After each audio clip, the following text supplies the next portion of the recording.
talking and you don't know the microphone is on, and it is on. Welcome to our regular weekly meeting of the Salina City Commission. Call the meeting to order and ask for a roll call. Mayor Davis. Here. Commissioner Hay. Here. Commissioner Hodges. Here. Commissioner Hoppick. Here. Commissioner Ryan. All right, if you're able, please stand for the Pledge of Allegiance and a moment of silence. I pledge allegiance to the flag of the United States of America and to the republic for which it stands, one nation, under God, indivisible, with liberty and justice for all.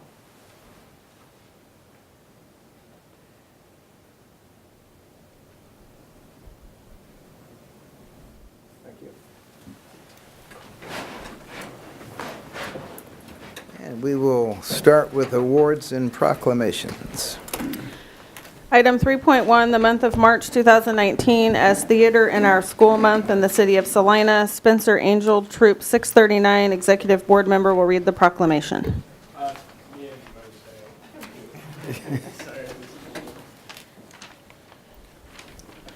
Theater in Our Schools Month Proclamation, March 2019.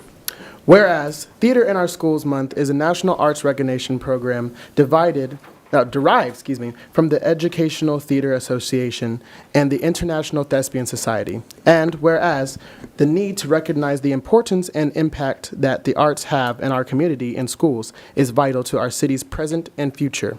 And whereas, according to the National Endowment of the Arts, students who had access to arts-rich experience in high school are more likely to take part in public volunteerism.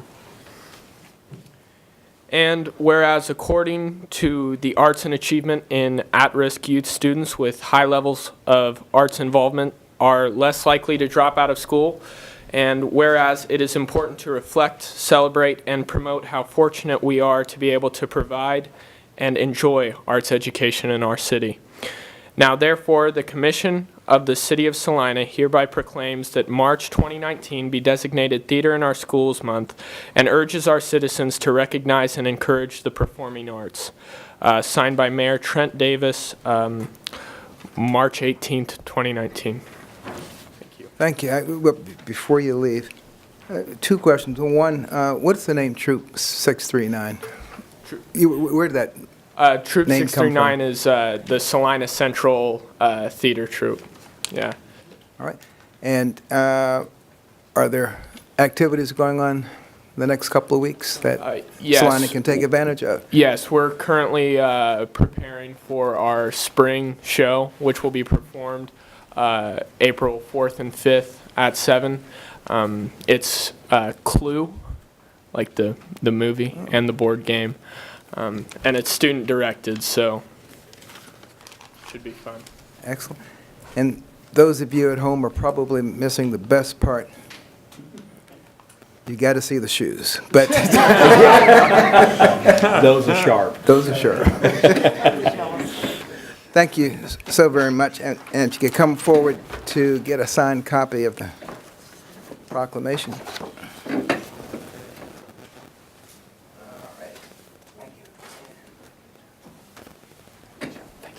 Appreciate it.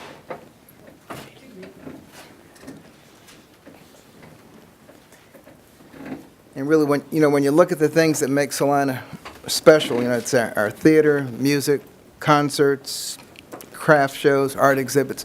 Those are the little things that we don't necessarily budget for up here, but make Salina a place that people want to come and live in and visit. So please keep the work up. And April 4th and 5th, 7 p.m. Central High School.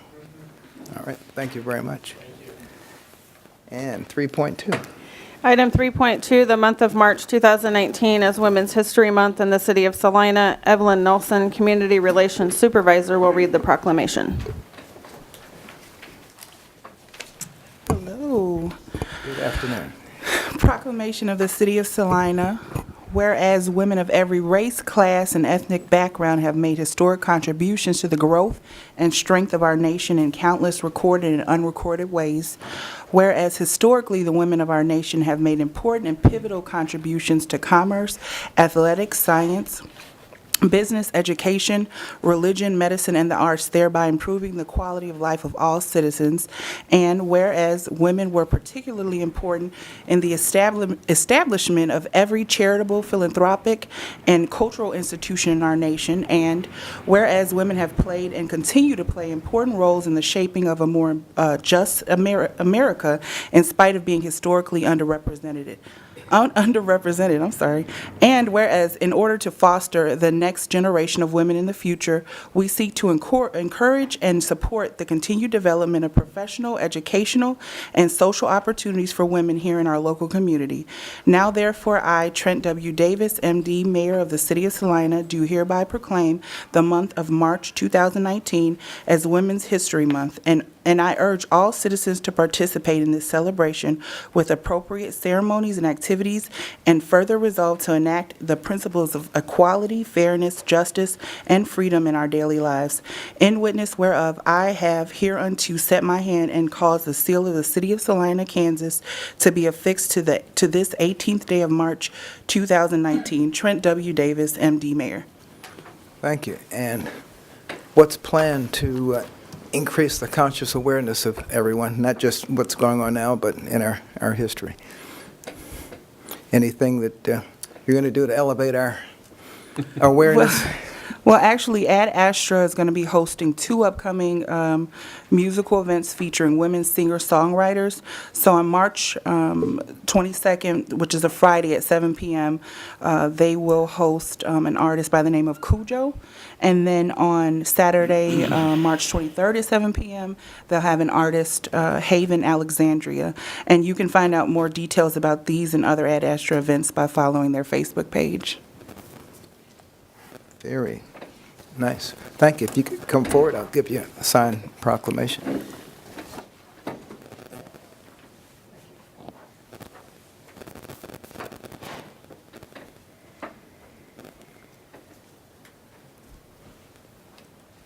Citizens Forum. This is an opportunity for any citizens who'd like to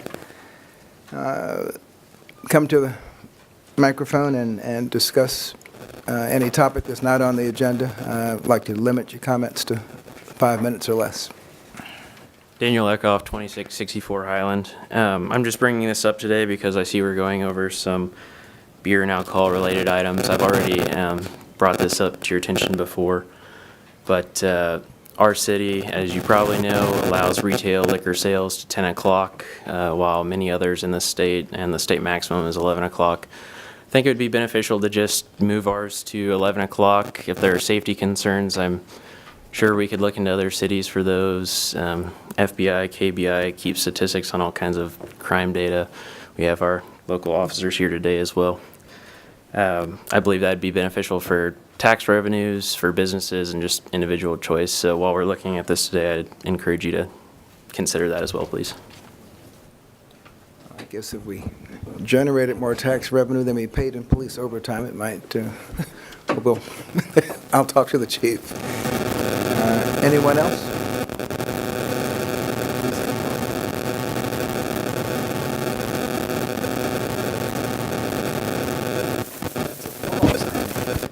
I'm just hoping it's not water.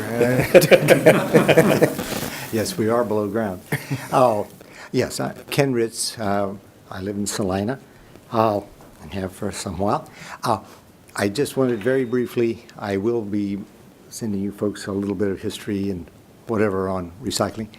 I wanted to mention that I am heartened to have heard at least 2 commissioners and possibly 3 make the very correct, unfortunately correct, observation that as wonderful as recycling is, and it is, and as necessary as it is, and it looks as it will be, it's really at the bottom of the totem pole that if we don't reuse and reduce, by any fair estimation that I've seen, it's just not going to be enough.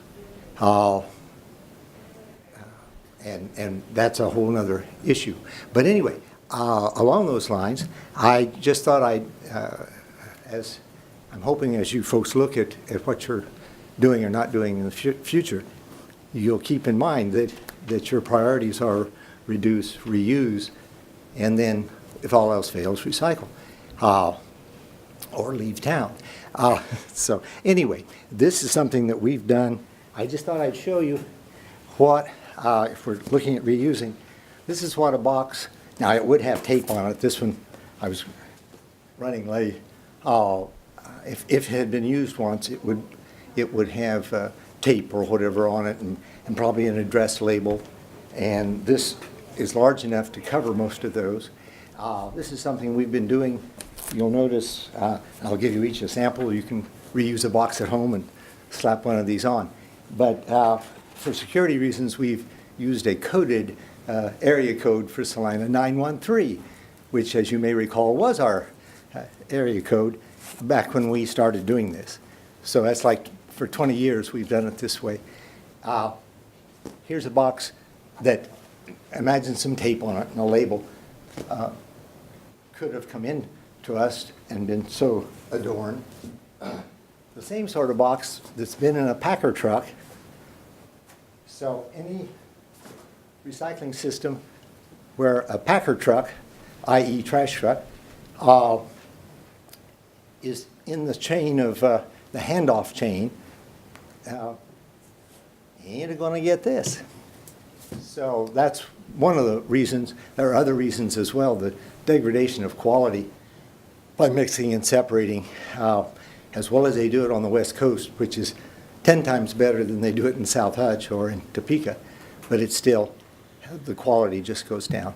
So even though KDHE, and those are bright, able, hardworking people, they bought into single stream.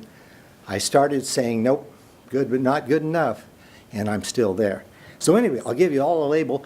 The 25th Annual Works Conference, which started in Lindsborg as, interestingly, just a composting symposium. That's all they did. They didn't recycle, but they did have community composting. It'll be in Lindsborg starting tomorrow and running through Thursday.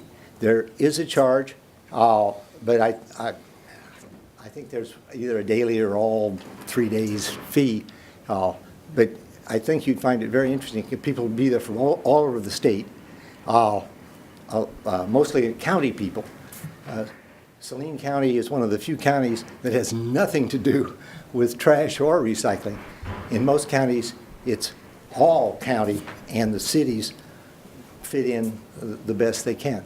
But anyway, or I don't know what is the official way. Can I pass these out? Or? Please do. Okay. Yeah. And I will be on my merry way. We're still moving stuff out of where the auto museum's coming. They're going to get an antique hearse and put it Thank you. in it. Oh, wow. Anyway, if you have any questions, I will send you a little bit of history of what we've done over the years and why and whatever. We ran curbside for 4 years, a little over 4 years, starting about 2000 in a 12-block area, and learned a lot from that. So anyhow. Thank you very much for these. Appreciate that. Thank you. Anyone else for Citizens Forum? If not, we'll move on to public hearings and items scheduled for a certain time, of which we have none. And now consent agenda. Item 6.1, approve the minutes of March 11th, 2019. Item 6.2, approve resolution number 19-7689 to purchase a Faro Focus 70 3D laser scanner, software warranties, training, and ancillary equipment from Faro Technologies, Lake Mary, Florida, in the amount of $59,618.92. Is there any item any commissioner would like removed? In that case, entertain a motion for the consent agenda. Mayor Davis, I move that we approve the consent agenda as presented. Second. Okay, it's been moved and seconded to approve the consent agenda. All in favor, say aye. Aye. Any opposed? Passes 4-0. Thank you. Item 7.1. Item 7.1, second reading ordinance number 19-10996, changing the zoning district classification from I2 light industrial to R2 multifamily residential district to allow construction of 2 new residential dwellings at the southwest corner of Reynolds Street and Lincoln Avenue. Right, this was passed on first reading on March 11th, and there've been no comments received at this point. Any comments or questions from the commissioners? Any public comment? Bring it back to the commissioners for action, if any.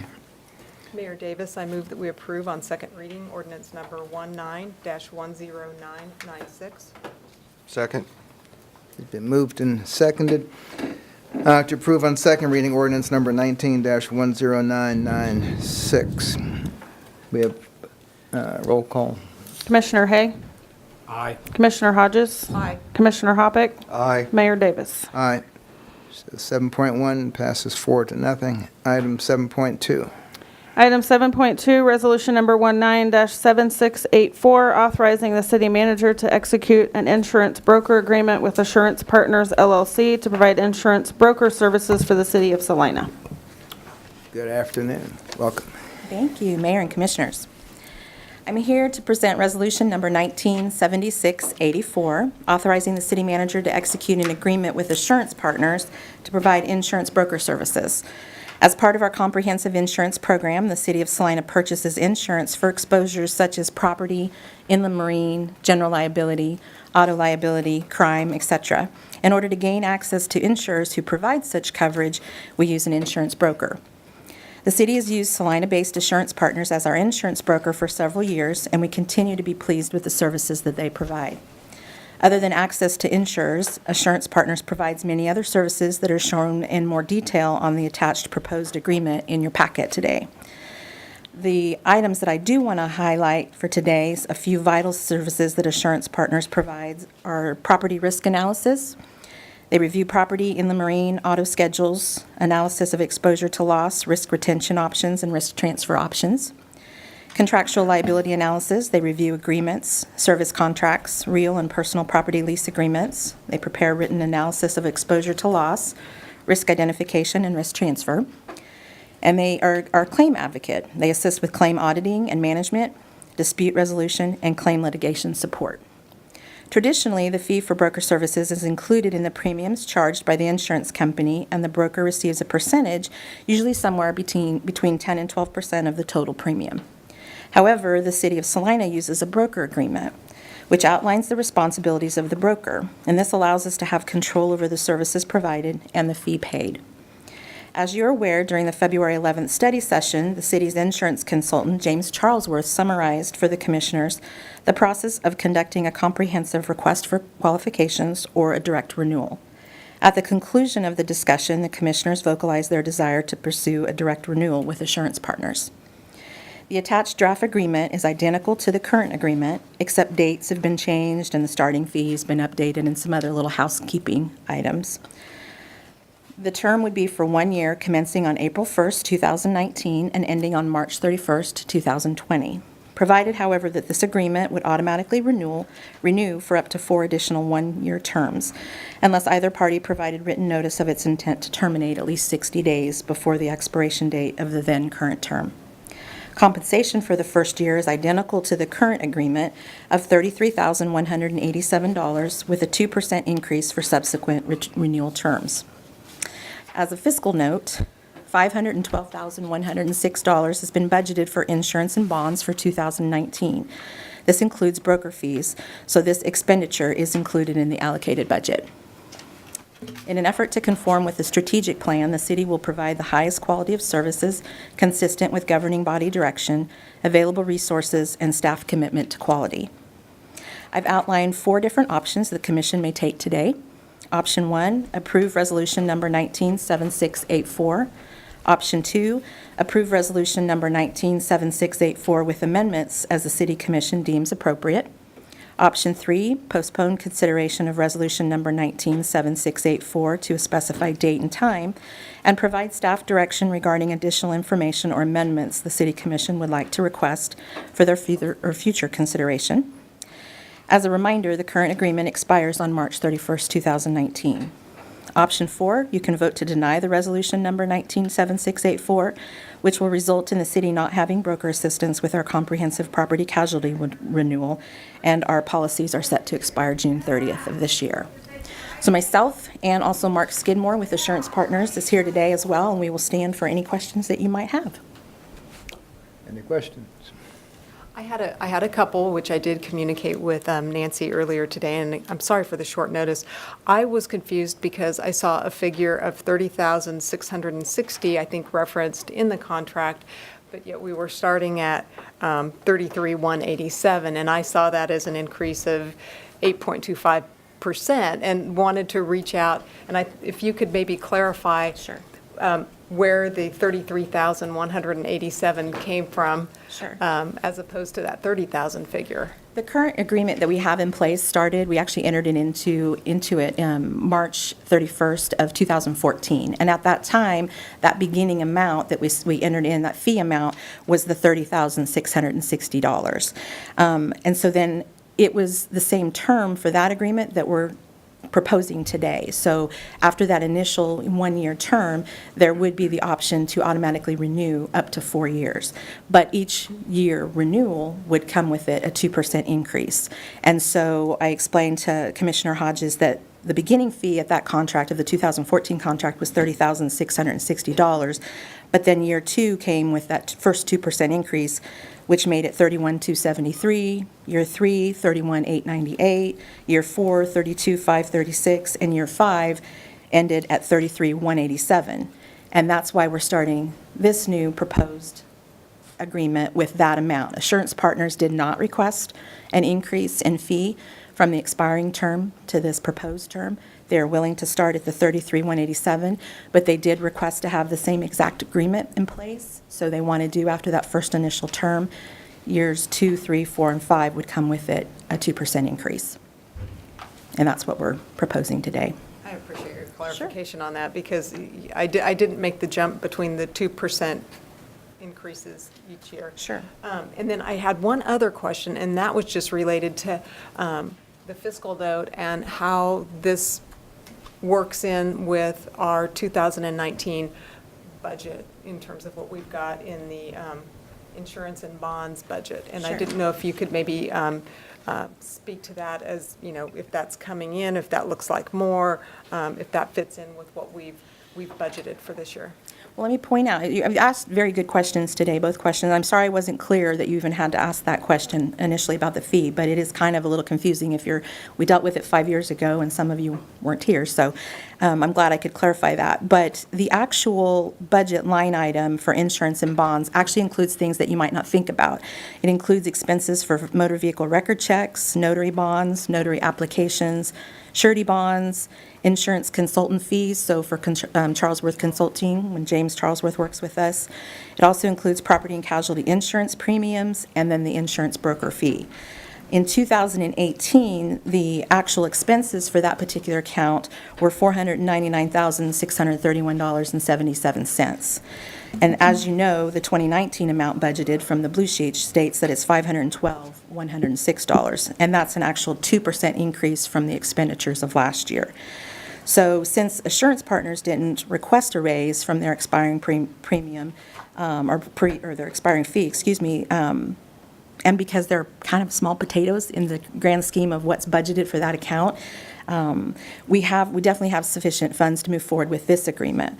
Where we may need to make a potential amendment to that account is our property casualty renewal. And as you are probably aware, when we spoke at the study session on February 11th, we talked about the next process of, after we choose our broker, then what happens for the insurance market. And we decided we're going to fill out all the applications, which I'm in the process of doing now, and we're going to go out to market for insurance, for property and casualty insurance. We're still in the midst of those conversations. We don't know what we're going to get. We don't know who's going to look at us, who's going to be available, and who will want to potentially provide a quote to us. So we're not really sure what we're going to be seeing. And so with that said, we do have extra dollars in there. Will they be enough? That will be something that I'll need to discuss with Mike Scragg, with Debbie Pack, in finance, and make sure that we've got allocated the amount of money that we need, to move forward with that. But that'll be a conversation. I'll then come back to the commission and we'll provide, potentially, we might have a study session that'll talk about the options and how they look. And then obviously I'll present that prior to the, well in advance of the actual renewal of June 30th. So. But no red flags for you at this point? No red flags at all, especially because they didn't ask for that increase. We had already allotted that amount for this year, so we're good there. So, and then, obviously, we know going forward with Assurance Partners Agreement that they're going to have a 2% increase. That's easy to plan and budget for. And again, it's, $30,000, a little over $30,000 a year, whereas property and casualty, renewal, it was like $455,000 last year. So that's the big ticket item in that account. That's the one thing that we spend a lot of time concentrating on and making sure that we have the available funds. Any Thank other you. questions? Any other questions? Thank you. Any questions or comments from the public? Seeing none, thank you very much. Any action to be taken from the commission?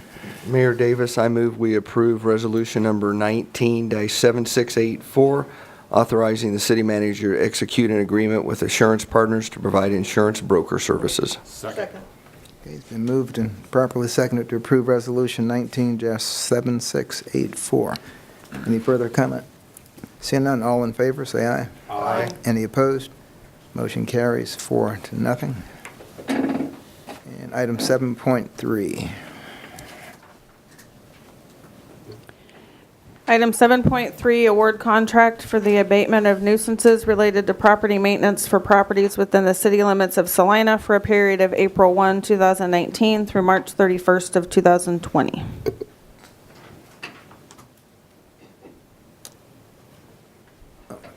Ms. Driscoll. Okay. It's pretty standard procedure. This is our annual abatement contract.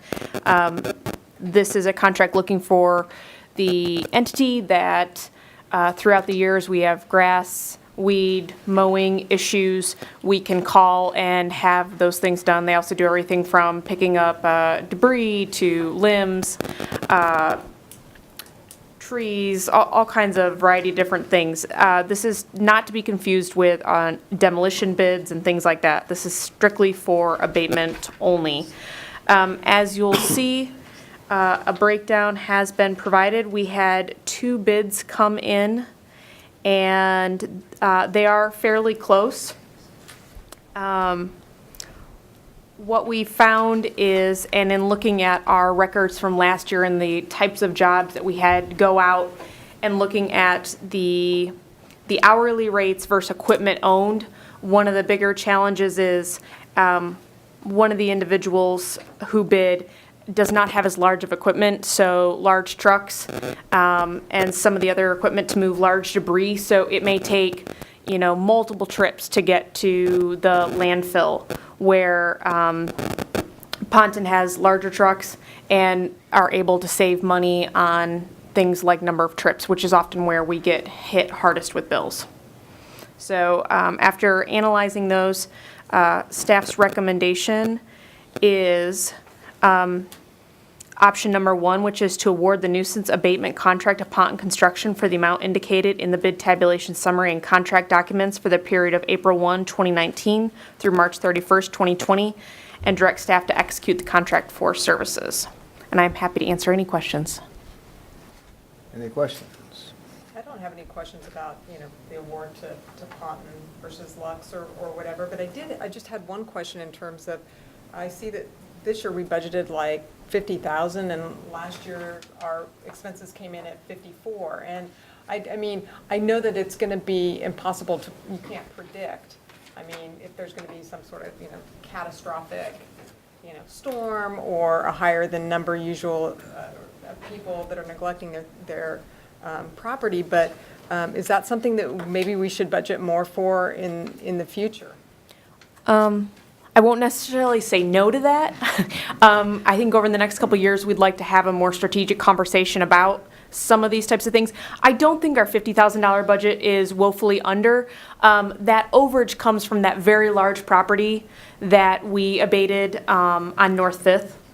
So remember the one with the tires and everything? So maybe not a catastrophic issue, but we felt that the timing was right and we had the money in other spots in the budget in which we could just get that property wrapped up and dealt with. Normally, we are under that 50,000. I gotcha. Thank you. Yep. Also, this is the cost. Does this include the recapture from individuals that when we go back and we charge them? No, the budgeted expenditure is just going to represent what Okay. we spent, and then. So this is gross, not net? Right. Okay. Part of that process, we will bill them. They'll have an opportunity to pay within 30 days. If they don't, then that can be assessed against the property, and then that goes through the tax lien process. Yeah. So we'll show And that it's as added a as separate a spatial, it shows revenue up that as a comes spatial in. assessment then. So Right. do we know what percentage of that do we recoup? Do we recoup close to 100% of that? And I know on the Fifth Street property, we probably won't, but on, I don't have a percentage for you, but I'd be happy to get one. I mean, I think it'd be interesting to know is our, because we're budgeting 54, but is our net, 30, 20, 10, it'd be kind of nice to know what our total expense is The after. best I can do is anecdotally, and I know there's quite a few that don't pay, and it does get assessed, and then. But it gets collected when their Well, taxes, but or if it goes to. depending on whether it raises enough at sheriff's sale to cover all Right, the if it outstanding goes to that. expenses. Well, but that means that it went fully to a lien. A lot of times Right. it's taken care of when they go to pay their annual taxes. I think it'd be interesting to know too. I mean, part of it, and one of the reasons we budget for it though, is it's something that we're required to do in order to keep, our not only the enforcement of code, but also community standards and things like that. So we recognize that it's all part of that. I guess just what I want everybody to know is we're not really spending 55,000. We're recouping a percentage of that, so, okay. Commissioner Hay, any questions? Any questions or comments from the public? Hearing none, bring it back to the commission for action. Mayor Davis, I move we award the nuisance abatement contract to Ponton Construction for the amounts indicated in the bid tabulation summary and contract documents for the period of April 1, 2019 through March 31st, 2020, and direct staff to execute the contract for services. Second. Right, been moved and seconded to award the nuisance abatement contract to Ponton Construction, as noted in the document. All in favor, say aye. Aye. Any opposed? Motion carries 4-0. Item 7.4.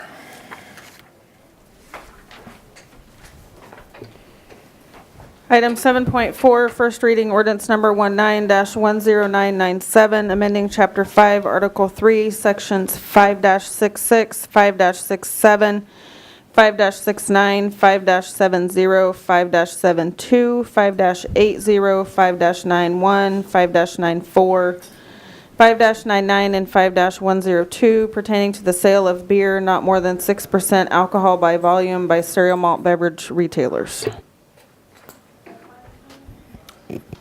Mr. Scrake. Thank floor you, is Mayor and yours. Commissioners. I don't claim to be the subject matter expert, but I got no volunteers, so it's fell to me. What I do have is the capable assistance of Jake Peterson from Clark Mize Linville, who knows the details of this better than I do. Kansas statute was recently amended as it relates to cereal malt beverages and the regulation of them. And so the item that's before you today is really trying to synchronize our local ordinances to the recent change in state statute. And I have had some conversations with some of you about this item, and I know that you find C&B, cereal malt beverage regulations, alcoholic beverages, and beer regulations confusing, and I find it equally confusing. Greg and Jake have to school me every time we pick this issue back up. So I think it's worth noting that there are three distinct topics or definitions that are at play here, and kind of admittedly they are confusing by state statute. Alcoholic liquor is a broad overarching set that happens to include beer, which adds to the confusion by definition. But alcoholic liquor essentially is higher alcohol content by volume. Beer is a subset of that, and it means a beverage containing more than 3.2% alcohol by weight, but it's further limited by the method in which it is created by brewing and by its contents. And then cereal malt beverage is another category that's 3.2% or less. And so it may be an oversimplification, but CMB is commonly referred to as 3-2 beer. When I was growing up, it was called near beer. So it's kind of a generic or a specific term, but even more generally, most people refer to beer, and it could be alcohol content in excess of 3.2. So beer, as defined by the state statute, exceeds 3.2% alcohol by weight, and which makes it a subset of alcohol. So in Kansas, they regulate intoxicating beverages by cereal malt beverage and alcoholic liquor. And so the change that's before us deals with the regulation of cereal malt beverage. And by legislation in 2017 and 18, they've expanded the rights of CMB licensees to hold to allow for the sale of beer up to 6% alcohol by volume, beginning April 1 of this year. So our current code limits cereal malt beverage licensees to selling cereal malt beverage with an alcohol content of 3.2% or less. Syncing up with the state statute would allow those CMB licensees to sell beer with an alcohol content up to 6%. Many people probably don't realize, but depending on where you buy your beer today, it may have a different alcohol content, depending on whether it's an alcoholic liquor or a CMB retailer. So this item is in conformance with our strategic plan, essentially to provide the highest quality services within resources, and there's no direct fiscal impact to this action on our part. And because it's a statewide change in policy initiated by the legislature, it's necessary for us to amend our codes to be consistent with those. So staff recommends passage of the ordinance that's presented to you, and I'll be happy to try to answer any questions and quickly defer to Jake if you get into anything of substance. I just got one question. Now, does that mean that the city will cease selling 3-2 beer then, if this is passed, or they still can sell? Theoretically, I believe they still could. It'd be a question of whether that's advantageous to them as a retailer. Okay. That's correct. Any other questions? Yeah, I had to look up a whole lot of definitions for this. I'm not sure what I'm going to do with this information now that I've learned it, but be a brewmaster. Some products, I don't drink beer, but once every other year.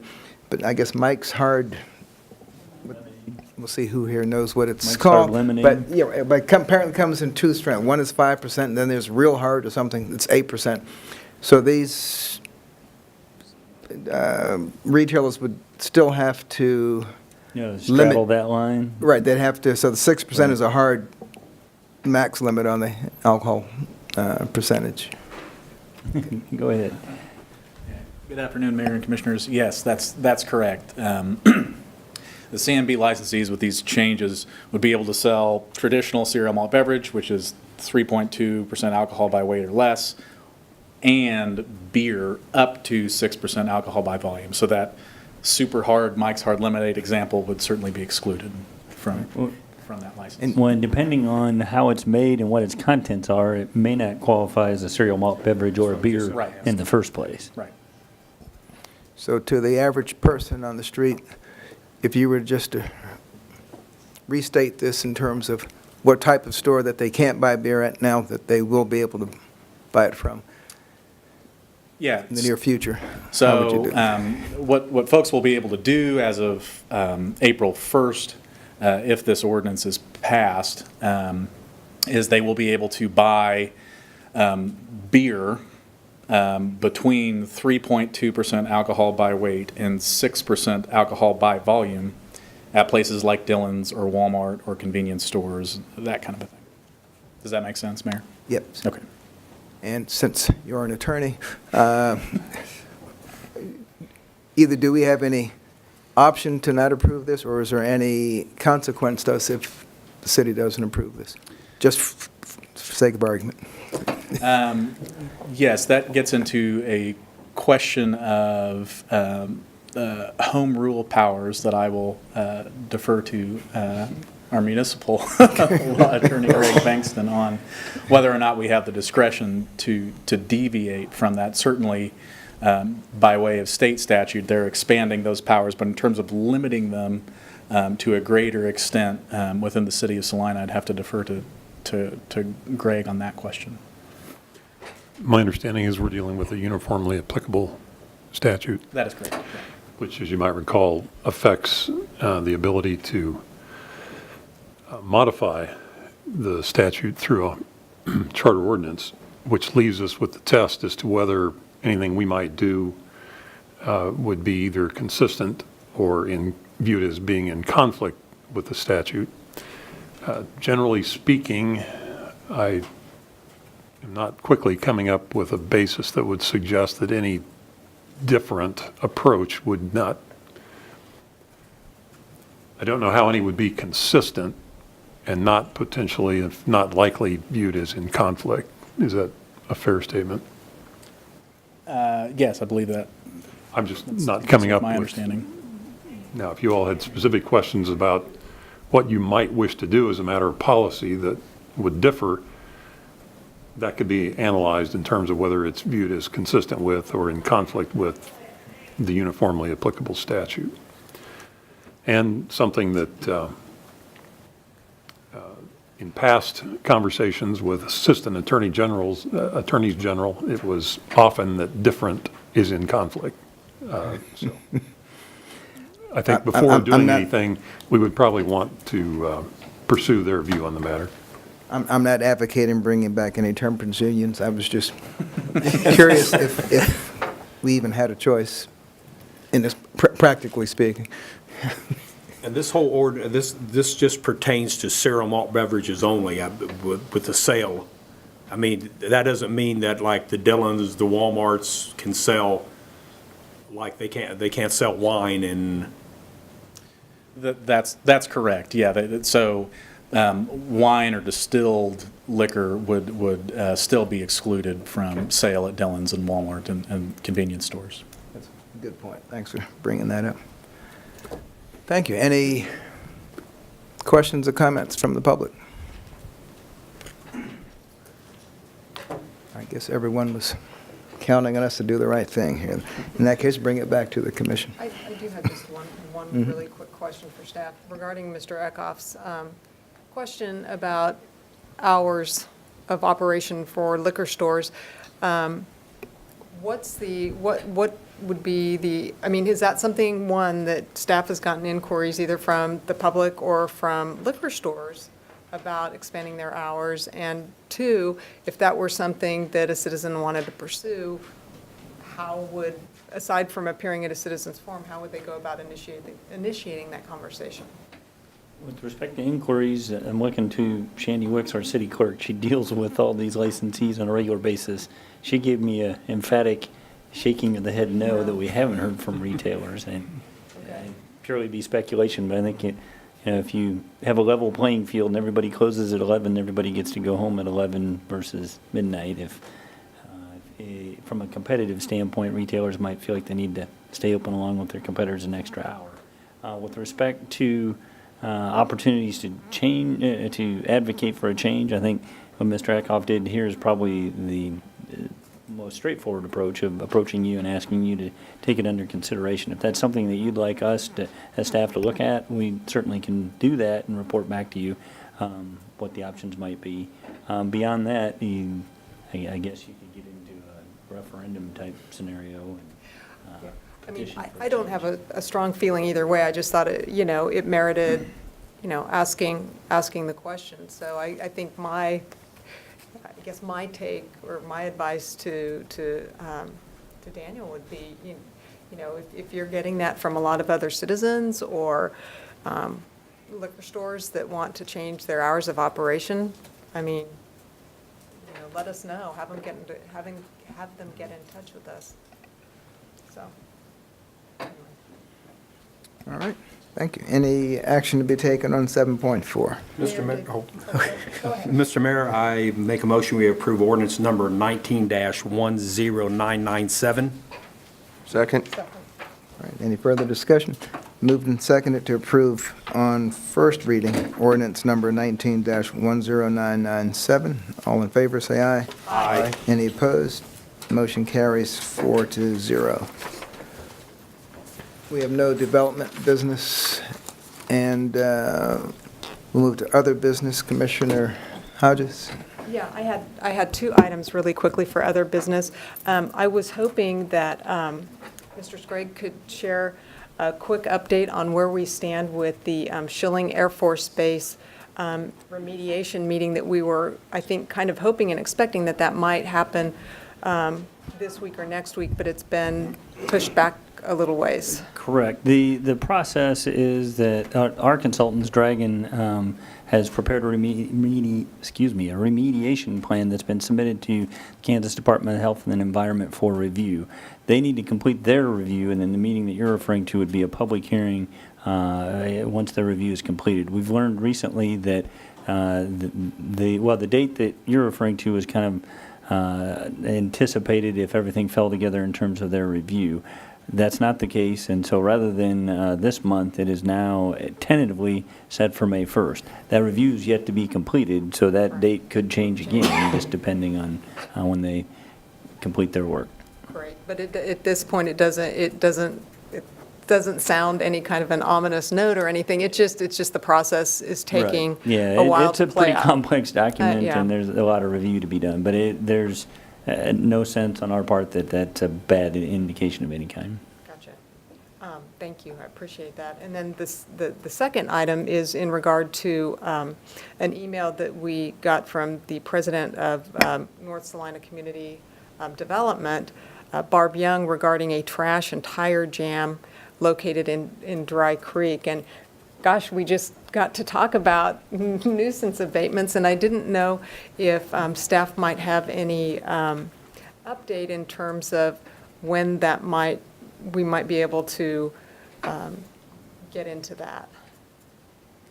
And I don't mean to put you on the spot. No, I mean, we talk with Barbara quite regularly, but I was not aware of the location of that jam and when it had occurred, so I can touch base with her tomorrow and get some details and figure out how we can deal with it, just see if it's in our purview. And if I remember right, is the center of that creek part of it, one side of it's county and one side city? I'm not aware of, And maybe of the limits, but Public Works did go down and look at it last year, and there was quite a bit of plastic bottles and stuff that had caught up in some limbs, and we told her it was like a lot of things, we would add it to our list, and our list exceeds our staff right now, so it never did get done last fall, so. And one thing we might look at is, I know the state has some funds for cleanup of dumping sites. Now, I don't know if this will qualify for that, but on occasion, especially in creeks and channels, they've been able to intervene, so we might pursue that as well. That would be great, thank you. I just, that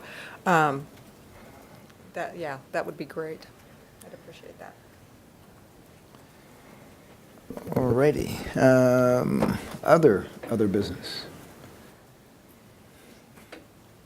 Is it my time? It's to your shine? time, it's your time to shine. Okay. I move the city commission recess into executive session for how many minutes, Mr. Let's Sprague? try 20 minutes. And For 20 minutes to discuss the subject of negotiations relating to site acquisition for the Police Training Center range with legal counsel based upon the need for consultation with an attorney for the public body, which would be deemed privileged in the attorney-client relationship pursuant to KSA 45-7319B2. The open meeting will resume in this room at 5:09 p.m. Thank you. Is there a second? Second. Okay. Moved and seconded to recess into executive session for 20 minutes. All in favor? Aye. Any opposed? Thank you. Mayor and Commission, there is the chance of need for action following the executive session. So we'll be back in 20 minutes. Yeah, I appreciate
I will call us back into regular session now. And, No, not yet. I'm collating. and give the Here floor are to other our copies of, city manager. Yes, we're going to multitask here a little bit, but I'll go ahead and report, and with the city attorney's assistance, we've got information for you as relates to this item that we'll distribute. We need to be sure to provide it to Right. the media, Mr. Pestinger, as well. Mayor and Commissioners, as you know, we've been looking at sites for the police department firing range and training center for quite some time. Staff initially looked for locations throughout the community, trying to find something that fit both in terms of size and configuration of location as well as cost. And then in the midst of that, there was an opportunity that came up as it related to property on North Street. And I won't go into great detail there, but there was a private firing range facility that was being built, actually. And for reasons out of the city's involvement or control, that project didn't get completed. And so the landlord/owner of the property and the building approached us and offered up that building as an alternative. We spent quite a bit of time and energy working with the owner of the building and their architect to compare its design and configuration to what we need in the way of a police training facility. And the biggest obstacle, for lack of a better word, was the fact that the concrete box, as we referred to it, for the firing range, had already been built in the building, and it had a divider right down the middle of it, which worked for kind of stationary shooting down range, but did not work for the training needs that the police department had to set up situational type arrangements. And so the conversation then progressed from the possibility of that building to the property owner offering up, as we were kind of finalizing a decision, offering up the vacant portion of the property at that site. And so we've had some conversations. Staff has attempted to continue to do our due diligence in the form of having the property appraised and having a Phase 1 environmental assessment conducted. We have that information, and so we're now prepared to report to you kind of the outcome of that and recommendations. I know the property owner is here and wishes to address you as well. So recognizing that this staff report was not in the packet because we thought that it might be something you act on today. I know, as a general rule, you don't like staff to read you the staff report in great detail, but in this particular instance, for the sake of the record, I think it would be better to err on the side of caution and go over it in greater detail. So I believe Mr. Bankston's distributed copies, and I'll turn it over to Chief Nelson to kind of take you through the staff report. Thank you, Mayor, Commissioners. Since you haven't seen this, I do feel kind of obligated to read it just because you have not seen it yet. And like my boss said there for the record, the background, there is quite a bit of background. It's just because it's a 3.5-year process that we've spent on this so far. On November 19th of 2015, a needs assessment regarding the current condition of the Salina Police Department's firearms range and training building was completed. The scope of this assessment included the review of the existing range and training facility, established the needed space and facilities for future police training, providing potential solutions to replacement of facilities if deemed necessary, provide budgets and schedule for potential solutions recommended. This needs assessment clearly identified the need for a new training center/range facility and described our existing facility as inadequate and severely limited in providing both the amount and quality of training that is required of a modern police agency. And most of you have been out there and you've seen that. I'm going off script for a minute, but most of you have been out there, and I don't think many would argue with that assessment. The recommendation was for the construction of a new training center range. The recommendation for the facility was to include 10 firing lanes, a judgment simulator room, garage for high-value assets, and a modern classroom facility. It should be noted that initially there was intentions for 2 rifle lanes, but presently outdoor or open-air ranges are not allowed in the city limits. In August of 2015, I provided a training center range presentation via a study session at our present range. The commissioners were provided with a needs assessment report at that time, and that was in August of 2015. In March of 2016, March 7th, Commission approved Resolution 16-7330, placing this project on the 2016-2020 Capital Improvements Program as an unfunded project. In early January of 2017, resolution number 177427, adopting the 2017-2021 capital improvements program, which at that point included $400,000 for the design of the new facility. In June of 17, resolution number 17-7458, authorizing and providing for the design and construction of a police training center range and financing of this project through the issuance of general obligation bonds as described in the CIP.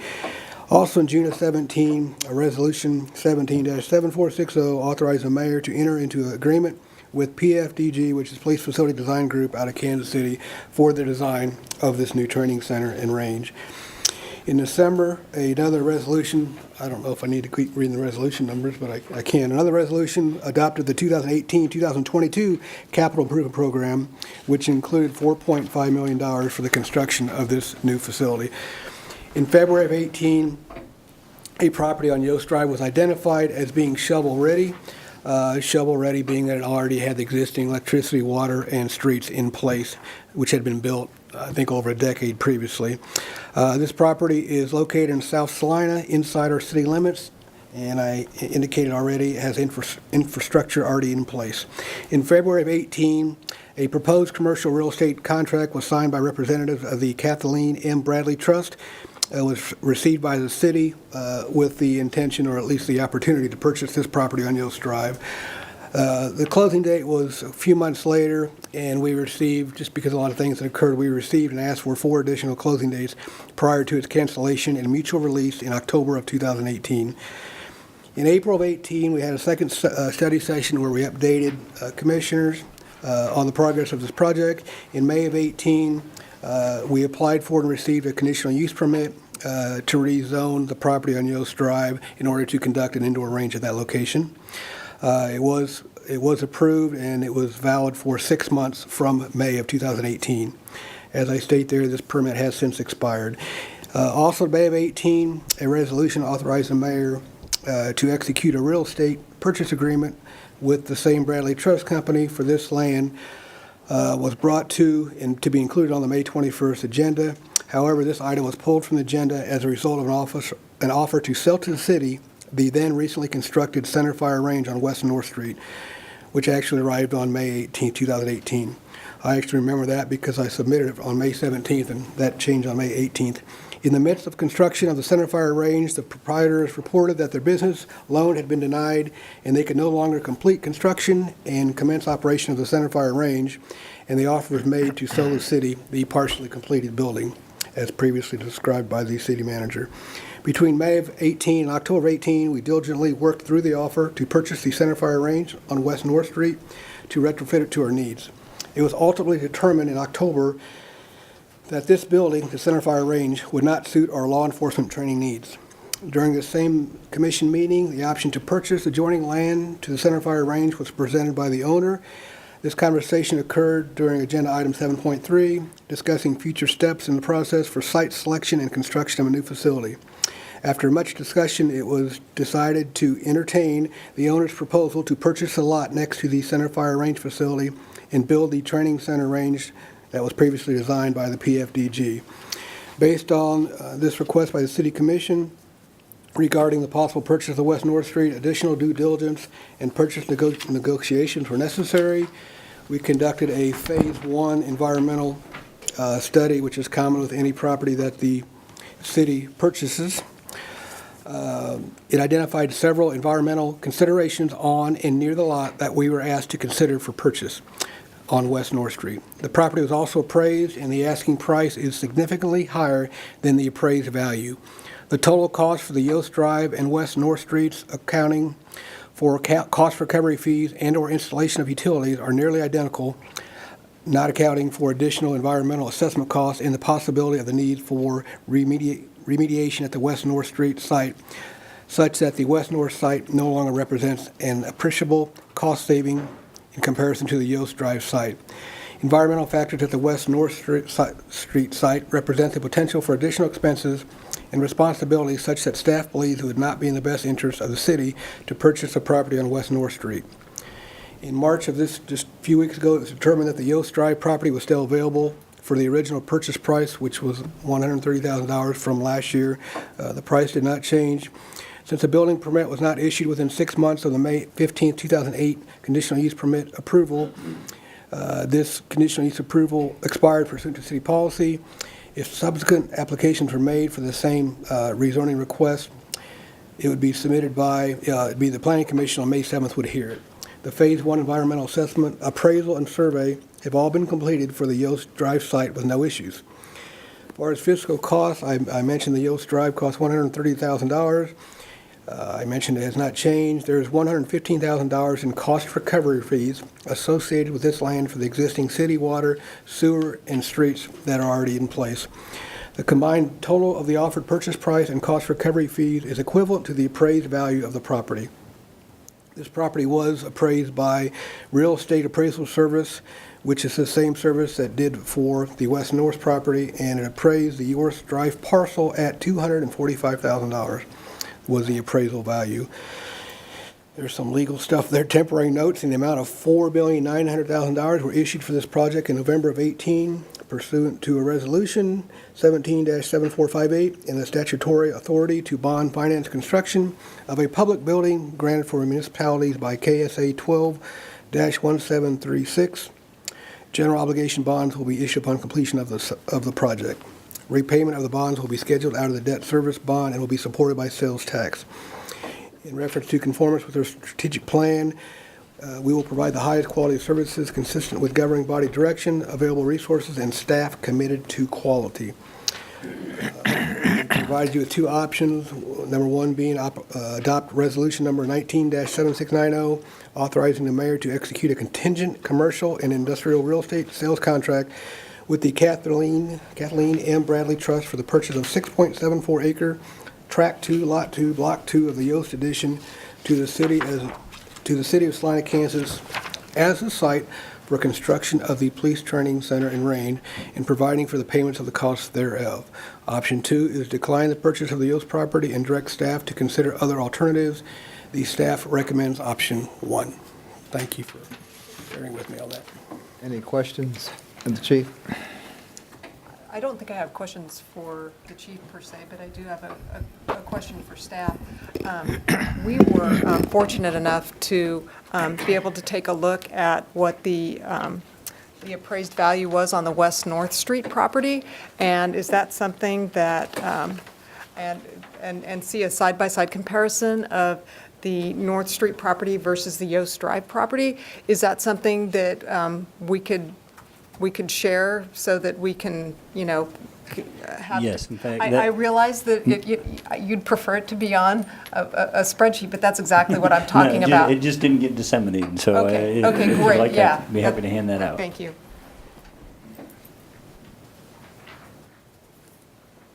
Thank you, sir. I'm sorry, I drew on mine, so whoever gets mine, sorry about that. Okay.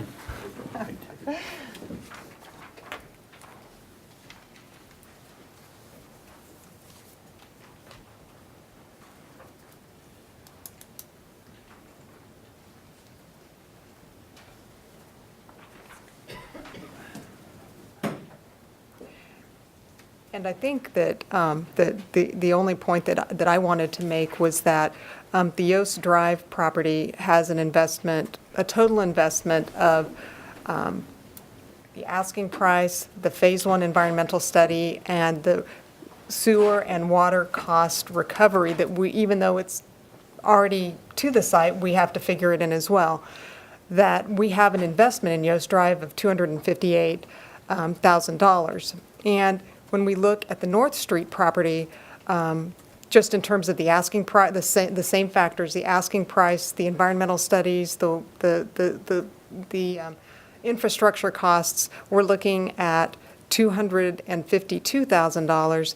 And I just, from my own personal point of view, I feel much more comfortable with the Yost Drive because I feel like our costs are known. And since we had our, our study session and several weeks ago, and we know that we're going to need to really try to keep a close eye on, our budget. I love the North Street location, but there are just too many unknowns in terms of having to get a Phase 2 environmental and any remediation that we have to do after that point. So at any rate, thank you very much to staff for presenting this so that we got a true side-by-side comparison. Any other comments, concerns? What would be your suggestion for the best way to proceed? I believe Mr. Pestinger is here, the owner of the North Street property. I think he'd like an opportunity to address you in public comment, so. Certainly. And Mr. and Pestinger? that then may generate questions and more conversation.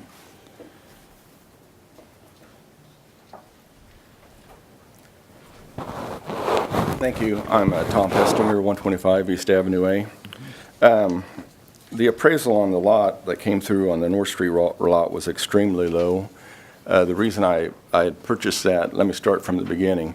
The chamber come to me about 5 or 6 years ago asking me to build 12,000 to 15,000 square foot buildings in Salina because they needed people to move to Salina. So I said if we could find a property that was cheap enough, I would do that for them. And that's how this all began. When we originally started looking for ground and everything, the property that we purchased out on East North Street was 3 times what I ended up paying for the property. What they were originally asking for the property. So it was very attractive.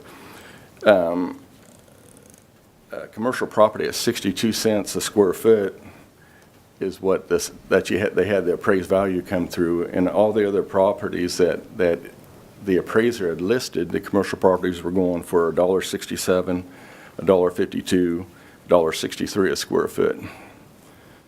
I understand this is a tough decision for everybody to make. Everybody knows that location on East North Street is by far in the best interest of the city. If something happens, the response time is going to be a lot quicker for the police department.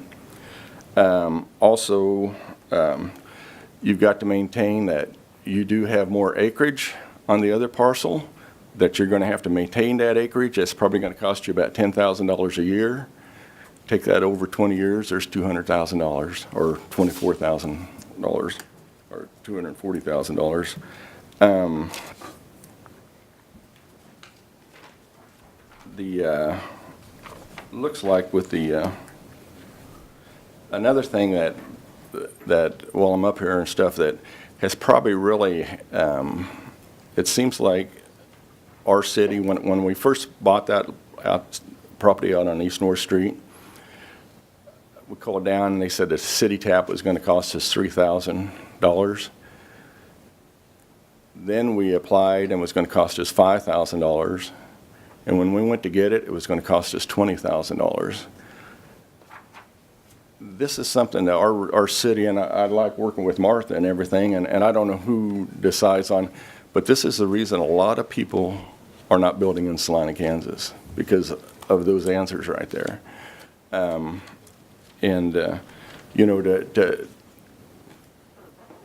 What's really funny is it changed on this lot, on the East North Street lot. I don't see how we could go from $3,000 to $20,000, for water, and so that makes a lot less, valuable and everything. But like I said, I just think if you look at the acreage and everything that you're going to have to maintain, and the location, and if something happens down the line because of response time, then I feel we're all guilty. So that's about all I got to say. I have a quick question, if you don't mind answering. When you purchased the property at the behest of the chamber, what was the proposed use going to be at that point? Was that for Centerfire? No. I purchased that property to build this. The chamber asked me to build. They would like to see some 12,000 square foot buildings. They got a lot of requests for people wanting to move to Salina, and they want to move here now. They don't want to wait for a year to build a building. Gotcha. And so I told the chamber, I'll put up a 12,000 square foot building.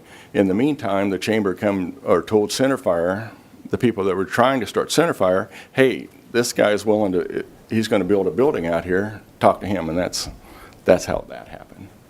And, you know, either way, I mean, the buildings will be fine. I mean, I'll just, you know, put up another building on the lot, and that was my intention from the get-go. But like I said, I just think, you know, from the city standpoint, whether you buy it or not, I'm going to sell the lot, you know. But that's kind of where I'm at, so. Thank you. Yeah, any other questions? Thank you for speaking to that. I know we've all collectively had conversation about response time, and I understand Tom's logic. It might be useful when the time's right for Chief Nelson to explain how that facility get used and staffed and where the response can come from, because I think we all were kind of, had some conversation about proximity to the station, but I think it's useful to understand how it would get used both in a training setting and a SWAT team response setting, because it's not going to be our people that are on staff. It'll be people that'll be called in for training or SWAT response, but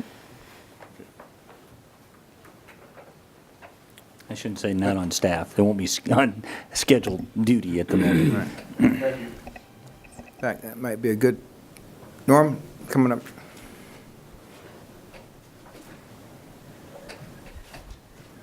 Northern Mount Salina, Kansas. Real estate appraisal is going down. I know of 2 lots in an area. Their asking price is $13,000 for the lot.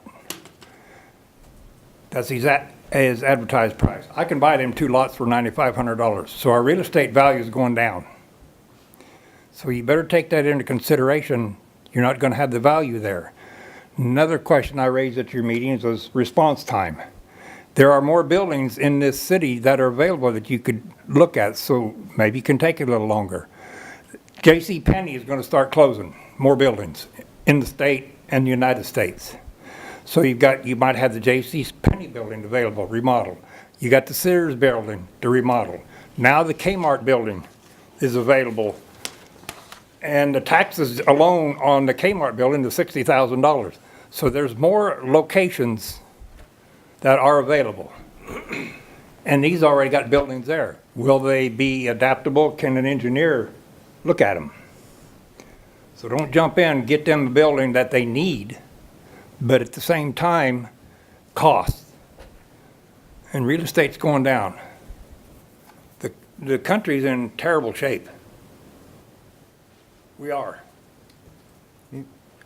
Thank you. Chief Nelson, this would be a good time if you want to talk about staffing, response time, training.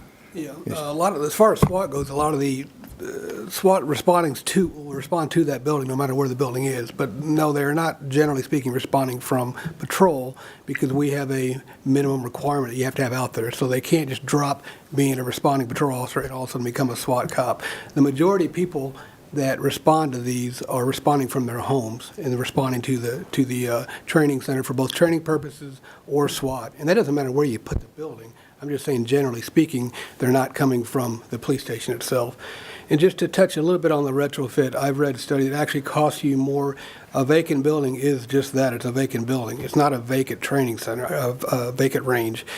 I've read studies where it actually costs more to retrofit a existing cinder block building to somehow try to make it a range than actually to build a range. Just a thought. But I'm not denying there's empty buildings in the city at all. Thank you. Speaking for myself, we've had an awful long discussion on retrofitting, so, yeah. I feel like we've been down that road. Well, And maybe this a question for a different time, but I guess, could we get an answer to the $3,000 to $20,000 for the tap fee? Is there a? I don't know the I don't answer know off if the top they're- of my head, but we can track that down. I know that my understanding is related to water only, since there was no sewer service to the site, and I know Mr. Pestinger installed septic where we've said we want to do gravity sewer and connect to our sewer system. But Martha seems to be leaning forward like she has an answer, so. Have an answer. I think in talking with some of the other staff in our group, they were looking at Mid-Kansas and what they had done for taking a water service out to their facility. The situation with this location is it's a part of the 12-inch water line loop that went by Twin Oaks and the street to the north and made a loop, and it was in a cost recovery area. So what Mid-Kansas did in their location didn't apply to what we did over here. It was a cost recovery based on the square footage in each one of the properties. So I think it was just someone started out with the wrong example of how to put the costs together and didn't realize we'd done cost recovery for the full loop around that area. So hopefully that answers it. Okay. Are you So- familiar with the Well, cost recovery project? Or Well, that's where you're recovering that cost from the current landowners, and so they didn't figure that in No, when they were talking originally. and just made a relationship to Mid-Kansas and what they'd done, which is not connected to this water line loop that was so built. they didn't have that. It was a cost recovery with set costs based on the acreage in each lot, and it was just someone didn't realize that was the feature that had been put into play. I'll also add in the situation in which that information was given was in conversations of trying to vet through this project, and staff hadn't even been given all of the information pertinent. So that example is a pretty extreme one, and we were able to get to that as we got more information about the property. But why are we throwing out, why are we throwing out numbers like $3,000 and then we turn around, we throw out a different number, and then all of a sudden now we throw out a different number with, so much more? Well, in all honesty, we probably shouldn't have thrown out that first number. In an effort to try to be helpful and share what we observed elsewhere in the community, what we shared became a commitment, or felt like a commitment, and that's a lesson that we learn when we throw in a $3,000 number and turn out $17,000 difference. that's Yeah, it's just. that's hard to swallow. Yep. Understandably so. Cost recovery, and you've got special assessment financing, you've got cost recovery. And cost recovery, special assessment financing, it recovers that cost immediately, starts assessing that cost, and it goes with the property. Cost recovery is an approach we've used in the past where we incur the cost, we keep running a running interest rate, and then when the property's developed, there's a bill that goes with that. Regardless of what that number is, it generally brings with it some sticker shock. You can see what the number is for the Yost Drive property. It's at $115,000. And so just having cost recovery hanging out there is problematic in and of itself. But in all honesty, staff should not have speculated about that first number. They didn't have enough information. And cost recovery is typically for property that's outside the city limits that eventually, when it annexes in, then would come to that cost. So it was just, and then someone, as Lauren mentioned, trying to help someone out with providing information up front and didn't quite have all the pieces of the puzzle put together to pull that information together. So unfortunate, but the truth is it was in a capital cost recovery that it's been in place for about 2 years, 3 years. Time flies. I think longer than that, actually. Half of it was built, and then we came along later and built the second half of the loop. So I'm not sure, second loop, maybe more than 3 years. Time goes pretty fast, but hopefully that helps. Any other questions? Commission, ready to, I'm sorry. Yeah, I just have one more question.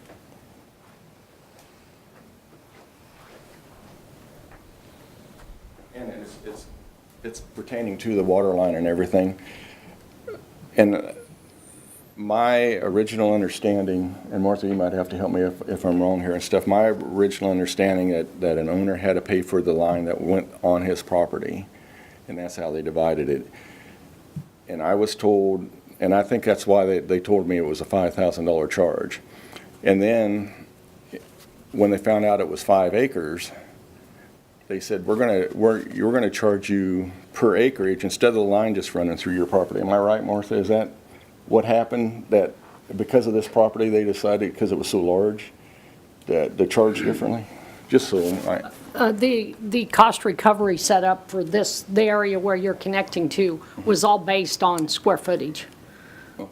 So It originally was that, this Yeah. lot didn't. it didn't, we didn't do anything special for your lot. It's the sheet of paper that was in the file from Yeah. 3 or 4 years ago. And so it's based on square footage, and you do have 5 acres, and there's some other large lots Yeah. with this same property, so. that Yeah, helped. and just if you would stay at the podium, you might describe, if you could, the route of the water main that was put in at city expense in 2 phases, that with that approach, that water main is in place, as I said, at city expense, until development comes along and takes advantage of it, and then we try to recover that cost. So that's where that acreage allocation comes from. It wasn't a function of realizing how large the property was and taking a different approach. The size of the property carries with it a larger proportion of the cost of that main, but could you walk us through the routing of that loop that we installed? Basically came off of Broadway, and isn't the north where Tim Oak's facility, is that Grand? Grand, yep. Grand, okay, get my streets correct. So it traveled down that street, and it dead-ended right next to Tim Oak's property on the west base of his property, north of his property. So 12-inch water line, dead end. Tim had a lot of water quality issues, and at one time, there was some other development. I think Geoprobe was scheduled to go out there and did not. And so water quality was poor, so we built the loop, which goes down along the west side of Tim Oak's property and would be east of the flood control dike, goes south to the street here that this property is located on. Then it heads back east and ties in on Broadway, so it just makes a big U shape and provides fire flows for industrial development in that area. So King Industries and Oak Industries, I believe, are the 2 that connected on at that time and are currently in the city limits that actually have an operation. So they're tied on and using the water. Kind of slipped down between diesel equipment and what used to be called the Bean Company in that north-south direction. Would have been right along the west side of Tim Oak's property. So. Much like a special assessment. Sorry. Much like a special assessment district, the cost recovery approach is intended to recover that investment that we made up front based on the benefit and the proportion of that benefiting area that each property represents. The difference being it's not due until they actually want to make a tap in a cost recovery scenario.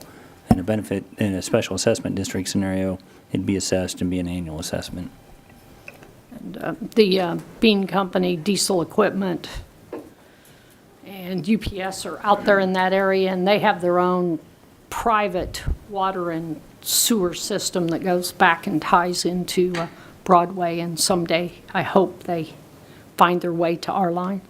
But they haven't had enough issues with theirs to do so or needed new demand. So there is some other industries out there that are, I believe, will connect sometime in the future. So you're saying the acreage doesn't have any? Well, the acreage is part of the calculation in terms of their cost, but it wasn't a function of a realization that this was a large acreage property and we changed approaches. I think, as Martha described, the initial number was an assumption that you just need to extend from the water main to your property. We've seen other projects do it at this cost without a recognition that there was cost recovery fees to be applied for that main that they're going to make use of. But in some cases, in residential areas, they'd be per residential lot. Here, these lots are quite a variety of sizes. Some are 5 acres, some are 2 acres. So basically, they're based on their square footage, which would be equal to acres at the end of the day. But that's how it's calculated. So everyone that's in the benefit district, and there's a map of that benefit district, is paying the same fee per square foot. I would say you set the bar very high for a presentation off the top of your head. Thank you very much. Mr. Pessinger, please, yeah.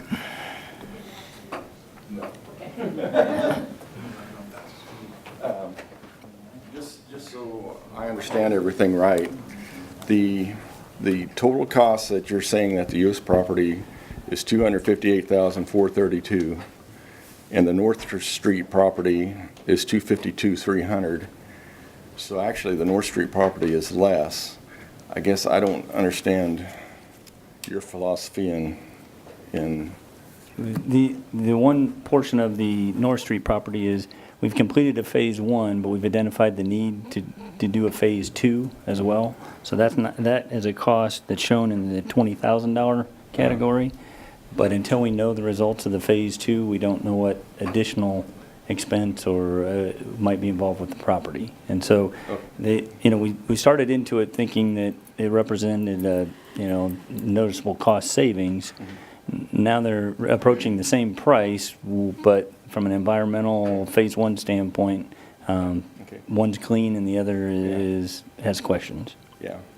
And if I was to be responsible for the phase, anything that you find over the $20,000, which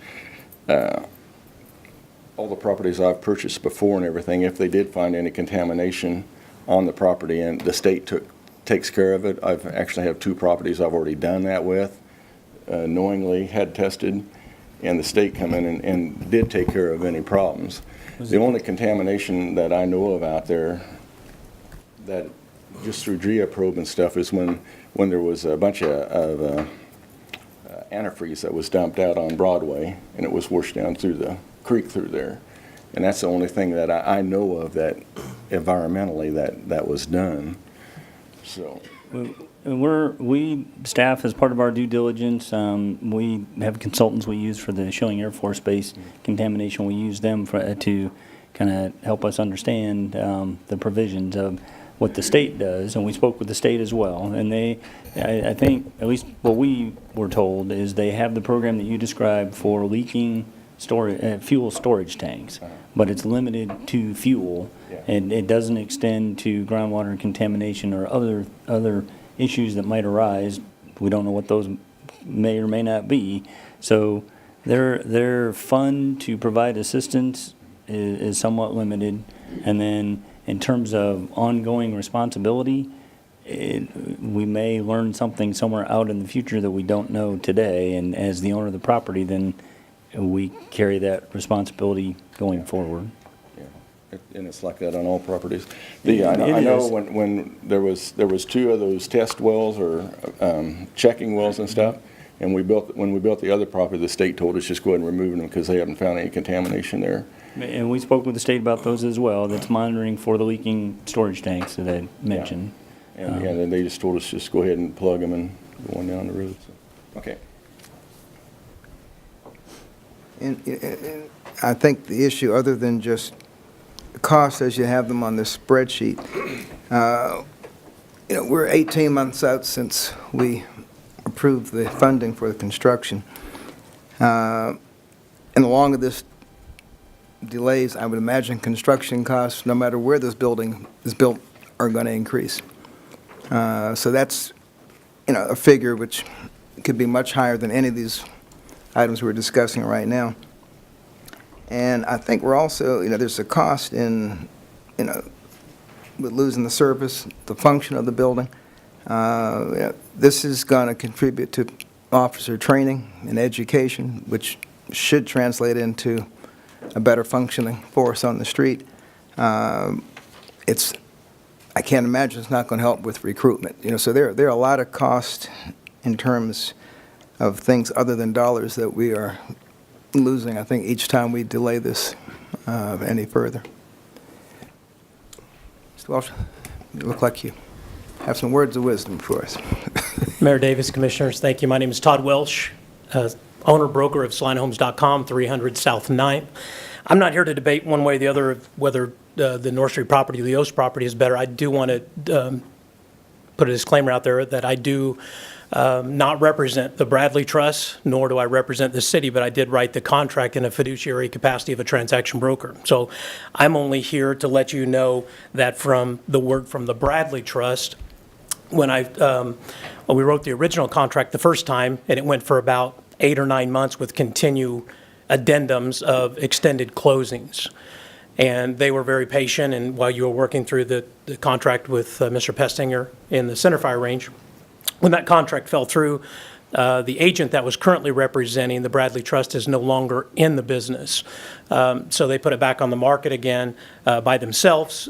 When Chief Nelson called me last week and said, could you find out if the property is still available? I made a phone call to Doug Bradley, and Mr. Bradley said, well, we're currently working on a project for that site, but I think we could probably move them to another site. Now, whether it's just them internally building a building on that site or what they were doing, they were able to put that on hold to give the city time to enter into another agreement. So the only reason I'm speaking to you, again, is not to deter whether the Yost or the North Street property is better, is to let you know that the opportunity for the city to execute a contract with this has a narrow window. And I'm not trying to tell you you have to do anything. I'm just being honest with you, saying that this is Mr. Bradley who's telling me I need to either know whether this is moving forward or it isn't.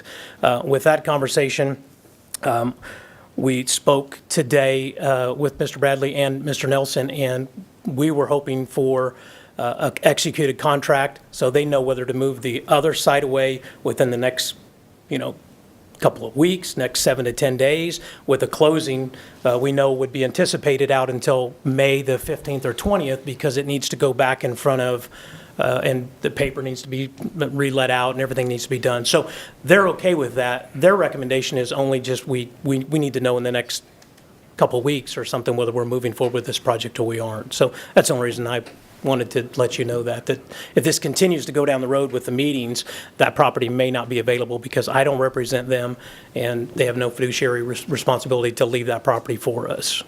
Any questions? That's for me? certainly fair enough, and thank you. You bet. I Thank you. was going to put you on the spot with a hypothetical that you can or cannot answer as you choose, because I don't want to put you on the spot. Wow. If you were going to overpay for a property, pay more than its appraised value, would you rather pay $258,000 for a property worth $245,000, or would you rather pay $252,000 for a property that's worth $68,000?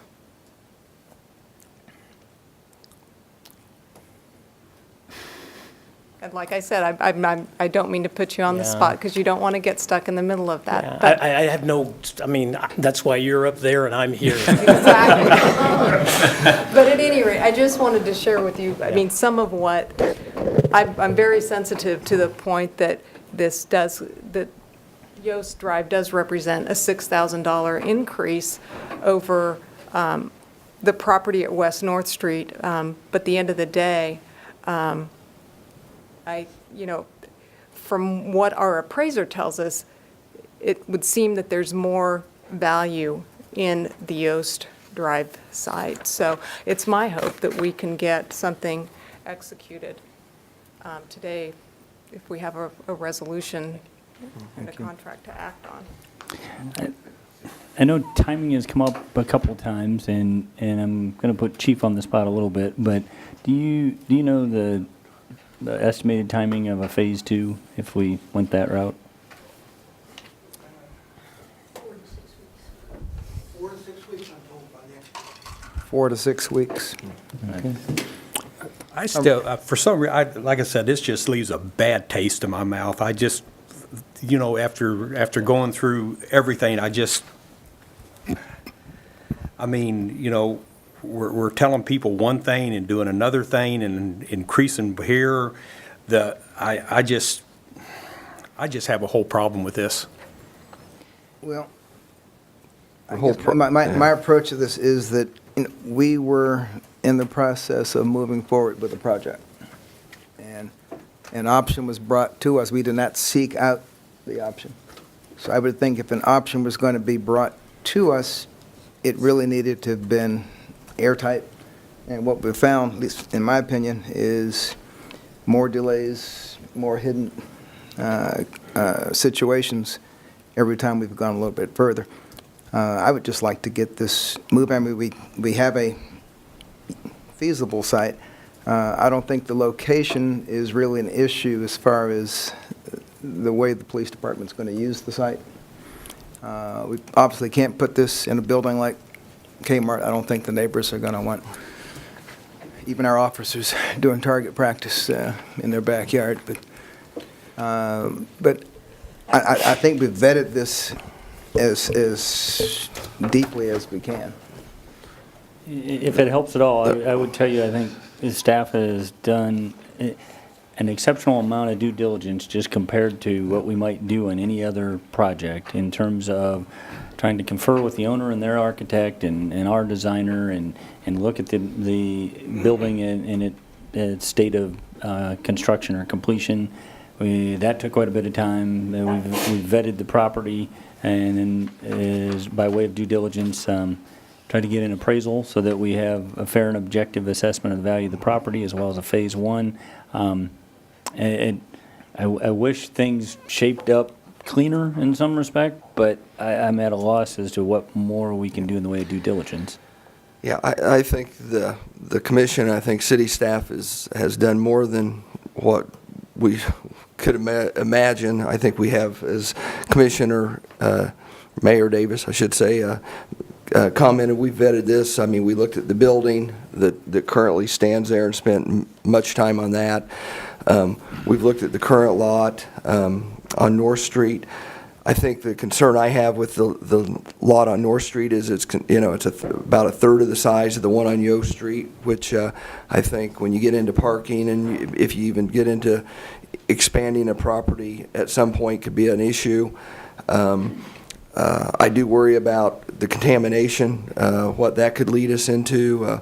Also, where that sits near the bank, could we run into some compaction problems? I mean, there's I think the property out on Yost Street is a cleaner property for us to move into.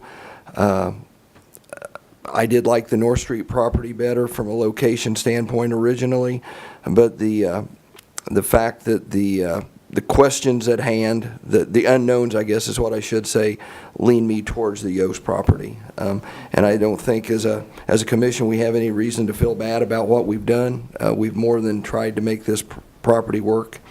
And so I'm comfortable with our decision. I do have a comment or a question for Chief Nelson, if he has a second. And I brought this up before, and I don't know if I've ever got an answer, but it's going to be a little bit of a commentary that, as I think we discussed one time with the increased amount of individuals that have conceal and carry. I'm a firm believer that for an individual to be safer with a handgun, they should have the ability to use it as much as possible.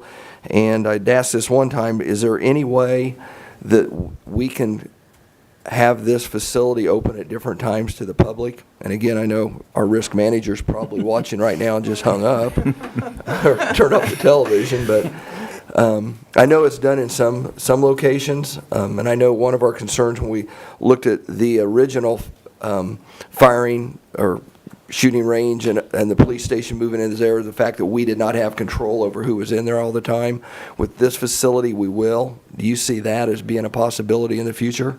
Anything's a possibility, and that's such a standard statement. What I would just say is we as the city would be assuming a huge liability if we entertain that idea. But if it got all ironed out with risk management, you're talking about who's going to train the people I would much rather have somebody trained in concealed carry than not, don't get me wrong.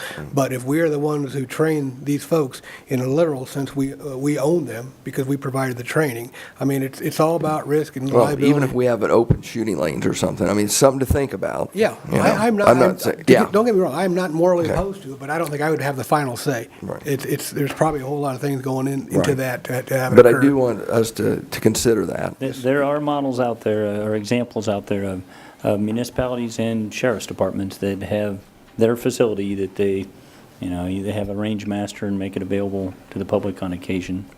So it's, we're not reinventing the wheel, it's out there as an example.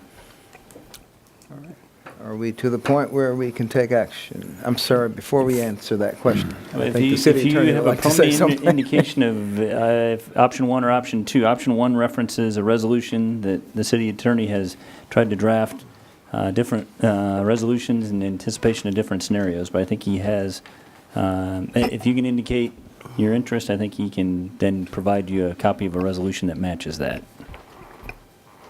So that would not be the same as what's written It here? is, we just have yet to distribute. Oh, the actual, resolution. I Yep. understand, I'm sorry, Yep. okay.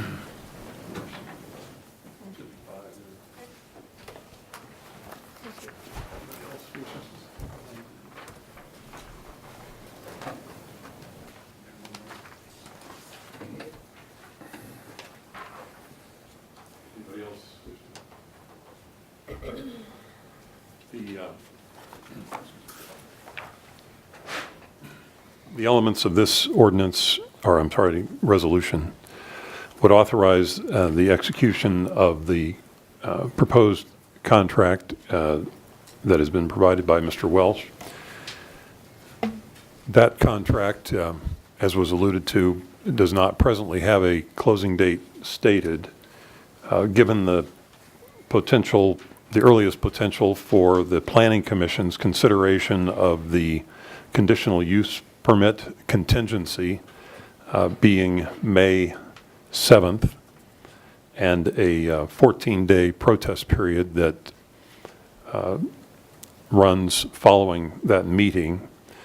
The suggestion in the resolution would be that if it is your choice to accept that offer, that we would respond with a proposed closing date of May 22nd. That gets us to the meeting and gets us 15 days thereafter to cover that protest period. So I don't know if Mr. Welsh wants to comment on that specifically, but the proposed resolution anticipates responding with that proposed closing date. The other thing you'll see in Section 3, although it is not, if you choose to go this route, although it is not a binding action and would normally not take formal action, one of the options, well, this option authorizes and directs the city manager to inform the owner of the real estate identified as the West North Street site that the city declines that offer of sale. That is more a matter of both courtesy and, I suppose, being precise in terms of how you're handling these two pending proposals. So that's what prompted Section 3 in this case. I have a version without the Section 3 if that's your choice, but as presented, it includes that section as well. I think that's quite reasonable. Any action from the commission? Mayor Davis, I move that we adopt resolution number 19-7690 as presented, authorizing the mayor to execute a contingent commercial and real estate sale contract with the Kathleen M. Bradley Trust for the purchase of 6.74 acre tract 2, lot 2, block 2 of the Yost addition to the city of Salina, Kansas, as the site for the construction of the police training center and range, and providing for the payment of costs thereof, and setting a closing date of May 22nd, 2019. Second. It's been moved and seconded. Any further discussion? All in favor, say aye. Aye. Any opposed? Nay. Okay, motion carries 3-1. Is there any other business? We are ready for consideration of adjournment. I move we adjourn. Second. All in favor, say aye.